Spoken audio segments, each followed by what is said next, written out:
Welcome to General Strike News and Commentary. I'm General Strike. Today I'm going to talk to you about a few policy initiatives spearheaded by the Trump administration. I want everyone to know that I fully support all legislation that will help the working class and the poor. We can disagree on many things, but my main belief is the working class and poor, who are the majority of the citizens, have been getting the short end of the stick for far too long. I will always support policies that decrease income inequality, provide health care, and advances education opportunities for the working class and poor.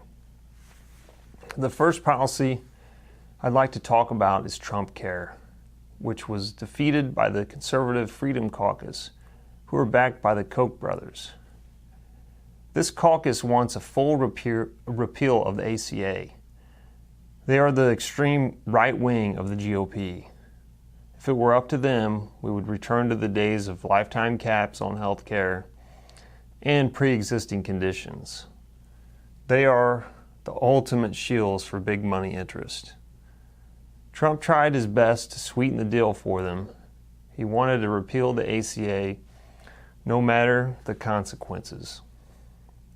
Trump would have signed any repeal bill, even if it went against everything he promised to voters during the primary and general election. While Trump was struggling to get a deal on the ACA repeal, he went so far as to make some last-minute changes to the bill in order to appease the Freedom Caucus. Some of these changes would have repealed essential health benefits like outpatient care, emergency services, hospitalization, pregnancy, maternity and newborn care, mental health and substance abuse treatment, prescription drugs, rehabilitation, laboratory and diagnostic tests, preventative and wellness services, and pediatric care. As you can see, many of these services are very popular and would have been a thorn in the side of Trump and the GOP if passed. Trump wanted any repeal, but he was smart enough to know giving the Freedom Caucus pre-existing conditions would have been a bridge too far.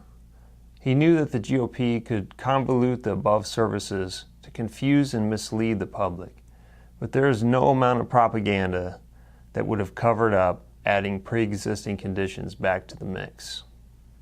Trump's repeal was a massive tax break to the rich. It would have been a $600 billion tax cut to the richest people in the country. Trump Care was massacred by the CBO. They estimated 24 million people would lose health care. Most of those losses are because deep cuts in Medicaid, which helps the poor. In addition, the cost of insurance would have gone up sharply. They estimated a person who is 64 years old would have to pay $14,600 more out of pocket than they would under the current system. Most people have no clue what's in the ACA. A few items often never told is the regulation that requires insurance companies to pay 80% to health care and only 20% to administration fees. This forces them to spend money on health care instead of lining their pockets at the same rate they did prior to the ACA. Another small regulation often overlooked is the 3-to-1 rate banding. This requires insurance companies not to charge people aged 64 or older more than 3 times as much as 21 to 24-year-olds for the same plan. Trump Care would have changed it to 5-to-1. That would allow companies to charge people 64 or older 5 times more. The ACA is not perfect. It's very similar to the Republican plan from the Heritage Foundation in the 1990s. The Health, Equity, and Access Reform Today bill, otherwise known as HART, was an alternative to the health care bill Hillary Clinton was working on.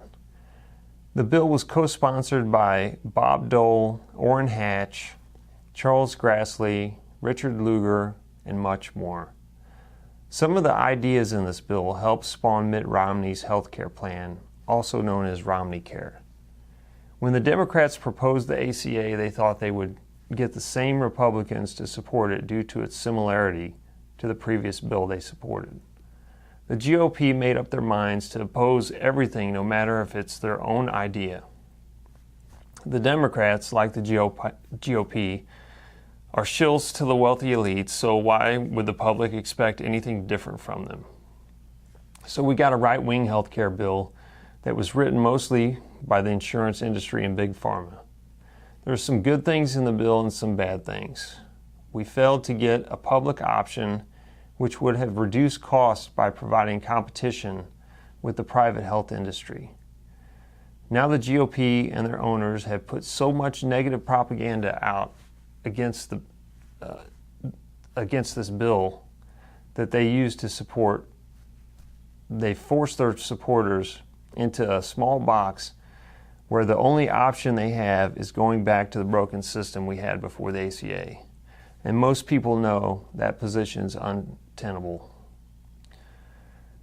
I heard a great story about Trump's last-ditch effort to win the support of the Freedom Caucus by Tom Hartman and Greg Palast. I cannot confirm this, but it sounds very plausible to me. If you notice, just before Trump gave up on passing Trump Care, he made a press announcement he was approving the Keystone XL pipeline. This random press announcement was made for a reason. The pipeline would send some of the dirtiest oil from Canada's tar sands to the Gulf of Mexico for export. The Kochs are invested heavily in the tar sands oil shale. Right now, the Kochs import most of their oil from Venezuela for their heavy oil refineries. Approving the Keystone pipeline would allow the Kochs to get cheap oil from their Canada investments and refine it in place of their imported Venezuela oil. In addition to this savings, the dirty oil from Canada would require the pipeline to be cleaned periodically, taking out all the sludge. The lesser-known Billy Koch, principal of Oxbow Carbon, would take all the gunk from the pipeline and process it into pet coke, a solid carbon byproduct used as fuel source in power plants. So not only will the Kochs make money off the Keystone pipeline for their heavy oil refineries, Billy Koch would take the gunk out and sell it to China and Mexico to burn in their power plants. It's estimated the Keystone XL pipeline will make the Kochs several $billion each year. This last-minute deal to the Kochs was Trump's last-ditch effort to swing the Freedom Caucus into voting for his bill. Trump tried to threaten them with losing their seats, but they have the backing of the billionaire Kochs, so it didn't faze them. It seems to me Trump got played, and the Kochs won. I wouldn't doubt we see another attempt made by Trump to get an ACA repeal. Perhaps the Kochs are waiting until the Keystone pipeline is in full operation until they have their shills submit to Trump's request. Ultimately, the only winners in this are the rich elites who run everything. The working class gets screwed again.